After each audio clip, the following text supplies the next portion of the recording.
What's going on, gamers, PlayStation lovers, Xbox lovers, Nintendo lovers, video game lovers, PC lovers, all y'all. Y'all who also love the controversy, all the good stuff, right? Because, at the end of the day, life is very good and, we're all having a good time.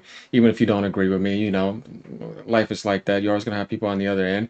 So here we have another PS5 Pro video of somebody saying that it's worse than we thought. And to him, he explains why. And a lot of people are wondering why I'm going on the end of the spectrum and putting it as a highlight, uh, showing all the things that are wrong with it. Because when you live in a fanboy world, they over exaggerate and over gas things in an unbalanced manner, and they never call out the corporations that scammed them. They'll even eat it all up, overpay them, and don't want to hear anything negative because they can't handle the true balance of life. They only want to see like this tunnel vision of toxic positivity that is not good. And I don't think it's good either. And what Sony did, which what I see is bullshit. So that's why I called it out. And they've done that a lot this generation in a lot of ways. And there's people that can't handle that when you do that a lot because they want to only see positive aspects when really the reality is, how are you going to improve if you're not looking on the other end to see how people can improve? See how these companies can improve, and to see how they know and look at you as just some mindless consumer that is going to defend them and pay them money. Yeah, it's not going to happen over here. It takes intelligence to expose things, to call it out, to see through nonsense, and to tell people how things actually work. Because what I'm doing is I'm sharing straight results. I'm sharing other people's experiences, and I'm doing it from multiple angles. Like I said, there's people that just can't handle it. Fanboys get in their little feelings. Anyways, let's get into this. Let's see what he says. I've said this before. I can name you 10 games that have problems. He's going to show some of them, and I can add in some if he doesn't add them in. Like, comment, subscribe. Let me know what y'all think. Let's get into this. Glad to do this series, and I've been loving doing it. The PS5 Pro already wasn't looking that good. I mean, all the reactions were just like, hey, I can't even tell the difference. I'm not exaggerating when I say I stared at this image for close to about 10 minutes and I could not pick up on a single difference between the two here. Okay, yeah, so the hedgerows are clearer. You want better hedgerows? $800, please. In my last video about the PS5 Pro, I gave you guys like a side-by-side. Most of you guys could tell the difference when I slowed it down and zoomed in. We got to get a magnifying glass. We got to stare hard, like really hard to tell the difference, right? Yeah, it's not a generational leap. It's like, yeah, because games are unfinished and optimized, then you're just seeing old games. There's only so much you can make them look better. But honestly, if you really didn't have that much analysis to it, I doubt you could tell the difference in quality. Sony's whole pitch about this thing is the big three, whole bigger GPU, the better ray tracing support, and then Pisser, the best upscaler that Sony has ever made, I guess. So that should have made the PS5 Pro so much better than the PS5 Amateur Edition. Now, too bad it's not, because the PS4 jump to the PS4 Pro was way better. You went from 1.8 teraflops to 4.2, and you jumped deeply into the 4K world. And it just felt like a huge improvement, and you only paid $100 more. And it was the original price of the PS4 when it launched. This over here, no. on the cherry on top, Anti-consumer. it is freaking $700 for a Pro console without a disc drive, and you still have to pay another $80 on top of that to get a freaking disc drive. So it's basically an $800 console. And now that the PS5 Pro has been out, we can see some reactions to the console. The upscaling is doing some work, but I don't know if I'd never seen this. We're doing side by side because it's fun to play these kinds of games. If it wasn't side by side, I could not tell you which one is which. I will tell you that playing on a PS5 Pro felt largely indistinguishable from playing on a base PS5, and I spent a lot of time guessing what this system might be able to do in future, rather than really remarking what it could do right now. I bet you're wondering, how is the situation even worse than we thought before? A bunch of games have been updated to it, and we can see how they actually compare. These games aren't just underwhelming with the differences that are shown, but quite a few of them can genuinely be worse. And I know this. I know this because I've been watching a lot of Digital Foundry videos. As you guys know, they're the kings of analysis, especially on consoles and everything. They've done tons of videos on the PS5 Pro and game comparisons and updates and everything. But I have watched a total of 7 dedicated reviews of games, and I can break it down and basically summarize their videos because only one of these 7 games was genuinely positive, like an overall better experience on the. And that's an Unreal Engine 4 game. Same thing with 7. You know what I mean? It's like these are Unreal Engine 4 games. It's so much easier to do that. But just because it works for that doesn't mean that it'll work for everything else. And a lot of people thought, no, first of all, it's a GPU AI beta upscaler. It's not even fully integrated with like what you would see in the video with like tensor cores and NPU aspects, right? And like fully integrated into a fully integrated graphics card that's fully in its full power, separated. The consoles using an APU stick where they combine the CPU and GPU together, and they use way less of watts, so they don't have nowhere near as much the power, and they don't have the NPU processing to help utilize those aspects to make the AI upscaler just be amazing. And the video had a long time to work on that. And then on top of this is one thing I also want to fact check with people. They keep on saying that, yeah, when DLSS came out and whatever, it has just like, yes, it did, but they had to test something. There was nothing else like existing around them to help them make that. When Sony was making PSSR, they already had the AMD technology. FSR has been in front of them forever. DLSS has been in front of them. They had so much inspiration to do this the right way. And if it didn't work, you could have delayed it. But this is a generation where everything releases unfinished. That's what I feel like when I'm looking at this thing. That's why I say it's a beta AI upscaler. And it relies specifically on that card in the PlayStation 5 Pro. It's limited. And it's not fully integrated. That's something that I wanted to kind of highlight. So it's not the same process. They should start off better than what the others started off with, just for that reason, because they have so much inspiration and so much knowledge that's already done for them. They're not inventing anything. They're just taking the AMD aspects and they're tweaking it and putting their own label on it, because you're still using AMD software. You didn't develop your own graphics card and your own CPU, right, to make your own upscaling in your own department. No, you're using AMD's technology to put your different label on it and keep it to yourself so you don't have to wait on the updates. And it's not doing well. That's the problem. It's not a developer problem, because they can have the same settings and the same patch and use a different AI upscaler, and those issues are not there. Game over. There's nothing to talk about after that. Can they be like probably lazy on some patches? Yeah, that's possible. But what I'm saying is, if you look at it in that spectrum, the problems are Sony's system, specifically more than anything, as like seeing what the problem is, not necessarily developers. No, a lot of them are choosing TSR over that. The PS5 Pro, that you weren't making any compromises, and it'd be definitely the best way to play only one game, and that game is Stellar Blade. Now, 3 of these games are decent improvements. They're better, but not, oh, I'm gonna go out and buy the PS5 Pro because the game is so much better here. Those games are Spider-Man, The Last of Us Part 1 and 2, I guess you could call that 2 games, and Fortnite. But a lot of the improvements in these games were pretty minor, and I don't think the average person. But Fortnite doesn't use PSSR, it uses TSR. They skipped it because they knew it was not better. And really be able to tell, especially if you don't have them side by side. One of these games was kind of neutral. Some things were better on it, some things were worse. You're actually making compromises to go to the pro version. That game is Alan Wake 2. And there's 2 of these games that were genuine downgrades on the PS5 Pro. And those games are Silent Hill 2 and Star Wars Jedi Survivor. I think Star Wars Outlaws is also a downgrade. GT7, it didn't look better. Dragon's Dogma 2, it didn't look better. Call of Duty Black Ops 6, it didn't look better. There are some games. There's a lot of these remarks about the games on the PS5 Pro that is kind of mixed, and it might not even be better, or sometimes it's even Avatar. worse. These are pretty much shared across the board with tons of other reviews. A lot of people can't tell the difference. So I think it's time that we do another little blind test. And for this, I got 8 tests for you. Obviously, they're going to be randomized on which side they're on, so you need to make an educated guess on which side you think is going to be the amateur edition and which side is going to be the pro edition. First up is going to be Stellar Blade. I did just say that this game does look very different on the pro one, and it genuinely looks better. Let's go ahead and make your guess here. We're zooming into the footage, and honestly, I think there's a clear difference between these two. On the right. Let's make your guess in 3, 2, 1. The right side is the Pro version, and then the left side is the Amateur Edition. Yeah, Let's move on to the next one. Another easy one in Last of Us Part 1. This is going to be the performance modes compared.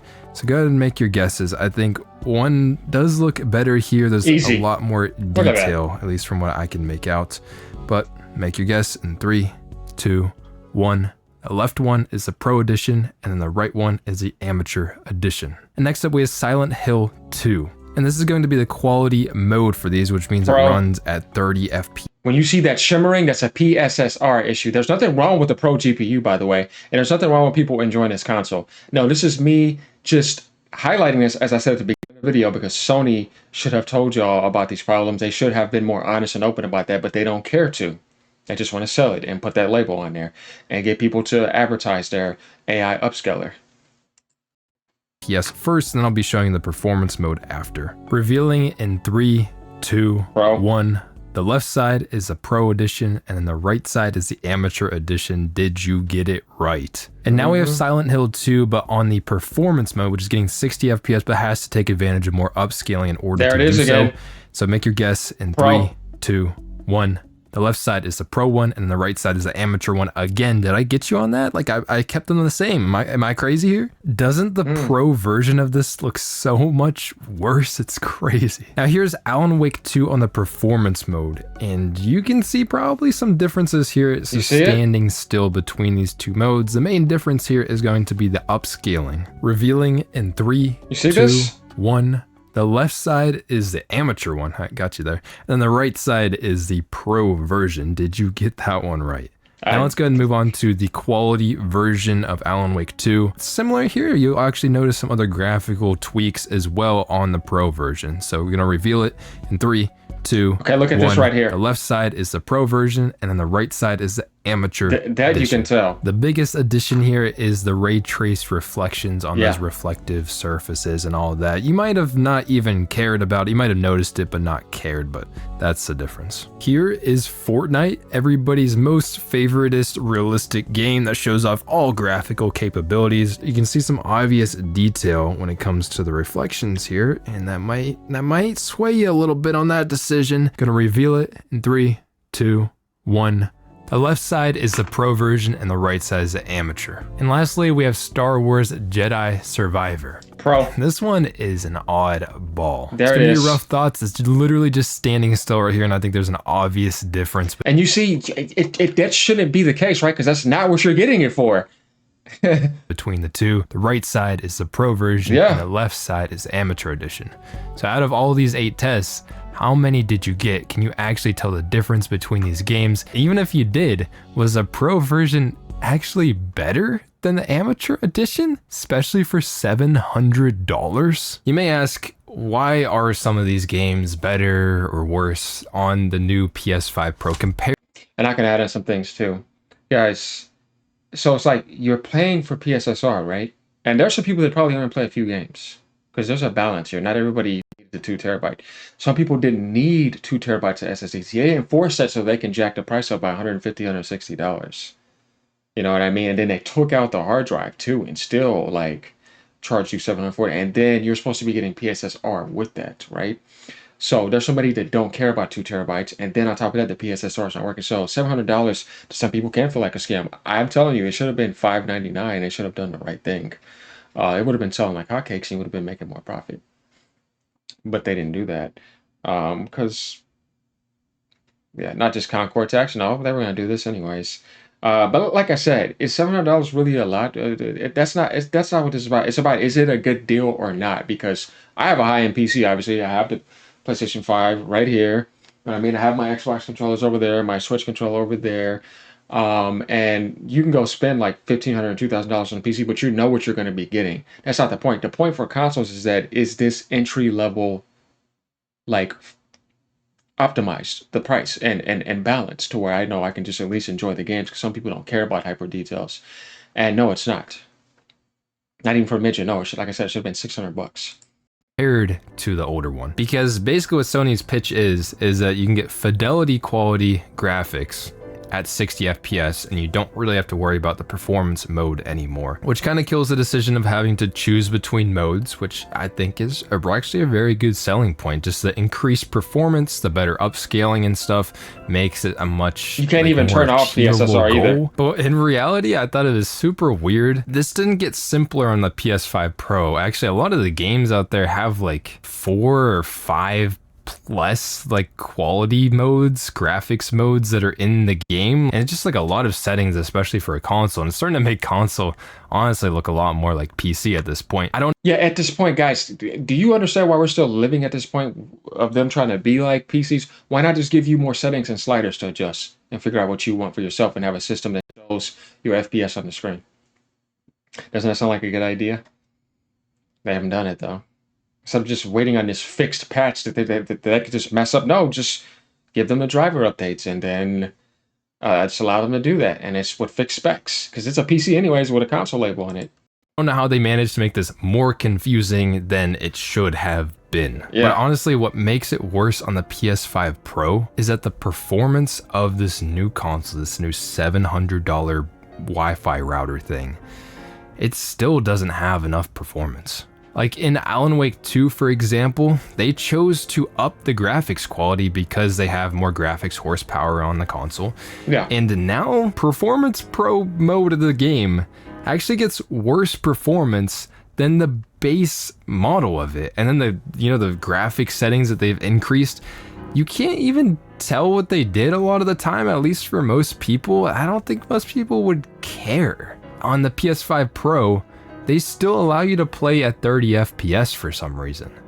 I don't even understand why. Just eliminate this. Make things less confusing for consumers, because honestly, a lot of people that pick up a console don't know what the hell they're looking at. They managed to mess that up. Now, this does come down to the game developer. Like Alan Wake 2 is made by Remedy Studios. You know, they can just kind of take what they will with the hardware that the console is offering them. So it's all up to the devs. Silent Hill 2 got a PS5 Pro patch. It is just worse. A lot of the time, other than maybe smoothing out the frame rate sometimes, the game can just be worse. There's still a 30 FPS mode as well. Just eliminate that mode. I don't understand really why it's there anymore. In Stellar Blade, for some reason, they confuse people even more because there's a Pro Max mode in the game, which would make you think that it's the best mode to use on the PS5 Pro. It's not. But it's actually not the best one to use, because it runs at less than 60 FPS on the Pro, and it's actually lower quality than the normal Pro mode, because the normal Pro mode uses PlayStation Spectral Super Resolution Pisser. It's better than the native 4K resolution on the Pro Max mode, which just makes this even more confusing for people. Like, why even make that mode? Why make a mode? Why aren't you getting 60 FPS on the console? Like, most people don't even know if their games are being upscaled, with the normal Pro mode. And if it looks better, then just make that the default mode. I don't understand why this is even here. Horizon Forbidden West still allows you to play at 30 FPS in the game on the Pro Max. Just why is that setting even there? It doesn't make sense. Then there's other games like Elden Ring that I think has had a Pro patch, but I'm not even 100% sure. What the bro? Why is Elden Ring still not hitting 60 FPS on the Pro console? Is this because Sony didn't upgrade the CPU on the PS5 Pro really at all, and that this could just be CPU limited, not even GPU limited? Because if you compare it to a PC, 6800 should be slower than the PS5 Pro. You can see that it can achieve 60 FPS perfectly fine, but the Elden Ring on the PS5 Pro just is not really getting that much better frame rate. And Cyberpunk as well, with CPU limitations, even if the GPU on the PS5 Pro is so much faster, that doesn't really matter because the CPU isn't that much faster. So if you're CPU limited in a game, you're not going to see literally any performance increase whatsoever. But that's just the performance side of it. Like, Sony couldn't even do that. Now we got to talk about the ray tracing. The PlayStation 5 Pro is supposed to offer better ray tracing, which should graphically make games look better, if you can even tell. And that's one of the big... I'm one of these people where I think ray tracing is overrated, and I'm not a big fan of it unless it's well optimized. Otherwise, I'm not a fan. things with it is a lot of people still can't tell. Let me just show you this clip from SkillUp that I think perfectly describes ray tracing. Spider-Man 2 on the Pro supports ray tracing while playing at 60 FPS, and that sounds impressive, but the base PS5 did that too. And so, for whatever reason, Insomniac have added a new ray tracing mode to the PS5 Pro that somehow gives you like better ray tracing that honestly I couldn't even really see the difference. But it knocks your game down to 30 FPS. Hogwarts Legacy also gets a fidelity ray tracing mode here on the PS5 Pro. As you can see, it makes the floor really shiny at half the FPS. You're capped at 30 in this mode compared to the regular 60. Because ray tracing still decreases your FPS in the game. Just because they upgraded the ray tracing on the PS5 Pro doesn't mean ray tracing is suddenly not stupid demanding. And even in Alan Wake 2, the ray tracing could just look awful. You see here, like the floor in here, just why is it looks all like it's crawling and gross. Like that's ray tracing. Ray tracing is doing that. I think it looks so much worse. And Alan Wake 2 only integrates ray traced reflections, whereas on PC you can do all kinds of different ray tracing in this game that you can take advantage. Because once again, it's not full path and it's not fully integrated ray tracing. It's like this upscaling ray tracing. You see this? It's always like it's like they try to advertise this to you, but they're not telling you exactly what it is. This is why comparisons are good. But you guys are getting the point here, right? You see? Of, and it clearly looks so much better on PC. But on the PlayStation 5 Pro, apparently this is supposed to be an upgrade with ray tracing to the graphics, and it quite a bit of the time looks worse, or a lot of the time it's kind of unnoticeable to the average person. And then the ray tracing compounds with that CPU problem. They didn't upgrade the CPU on the PS5 Pro, probably architecturally for different reasons with the console, but we don't need to get into that. And ray tracing actually increases the CPU load of most games. Not every game, and usually you'll get GPU limited first, but CPU definitely holds back the PS5 Pro. I think that's why a lot of the times too, when you turn on ray tracing, say like in Hogwarts Legacy, that you can still get capped at 30 FPS. Maybe we'll see some more games take advantage of it in the future, but I don't really even know what those games would be on the PS5 Pro. I don't see many new games coming out. At the end of the day, with ray tracing, even with the Pro console, mostly are going to end up turning it off. Really resides to about the same spot we are at on PC gaming. Honestly, unless you're taking screenshots, most people are turning ray tracing off. It's nice eye candy, but when you actually go to play the game, I would rather have double the frame rate than use ray tracing because it's just so freaking demanding. And now, you know what? Let's see. Probably the biggest disappointment with the PS5 Pro is Pisser. Sony's AI upscaler that's supposed to be, theoretically comparable to like DLSS on PC. But what I can tell you is it is nowhere close to DLSS on PC. Because in a lot of these games that are launching with PSSR upscaling, they only like half the time actually look better than the old upscaling solutions in the games. Sometimes they look worse. There is some cases, say in like Stellar Blade, where it genuinely is a massive improvement to use Pisser in it, because the old implementation of upscaling and anti-aliasing, honestly, before in the game was just not that good. Pisser just makes it look a lot better. But Pisser has this really weird effect in a lot of games. If you just stand still, saying like Alan Wake 2 here, compared to FSR, which is AMD's upscaler that doesn't use AI at all. On Pisser, there's like this like film grain effect. There's noise just there every single time you use PlayStation Spectral Super Resolution. I didn't think this is how. And that is a PSSR or Pisser issue. It has nothing to do with developers. And people who were saying it, I'm like, you're moronic, because they could use TSR, XESS, DLSS, and FSR, and that just doesn't exist. No, it's something to do with their system. And they're going to have to do something about that. I was going to go. Honestly, I thought Pisser was going to be the most exciting part about the PS5 Pro. But why does it look like this? This is in every single game having issues with that film grain effect. My best working theory of why we're getting this film grain effect in games might show that Sony doesn't 100% know what they're doing with this, because obviously you train your AI model so it's adaptive to a lot of different situations. I honestly think they just trained it with film grain on. Film grain should be added after the upscaling so it doesn't get this weird effect. I think that's what happened, unless for some reason this is allowing them to overcome like issues with it or something. I'm not 100% sure. That's my best running theory, and if that is true, then that is just freaking embarrassing on Sony's part. Like, that launch should be fumbled as hard as Concord. And then there's other issues with Pisser. If you go into some games, there's just actual anomalies with the graphics that genuinely look worse, like despite the film grain effect. Like in Silent Hill 2, the model for Pisser is just not advanced enough. And by the way, for the devs to fix this, the same patch launched, but they switched off Pisser and put on TSR and it was gone. And the performance is fine. So the rest of this is just kind of like, I'm pretty sure about that, but you guys get the idea here. Here's another video just to show you of multiple experiences. And this is not being negative. No, this is being honest about people being disappointed. And most of that problem is on Sony's end. So like, comment, subscribe. Let me know what y'all think. Fanboys, get out of your feelings. All right, y'all. Peace out. Debate me if you want.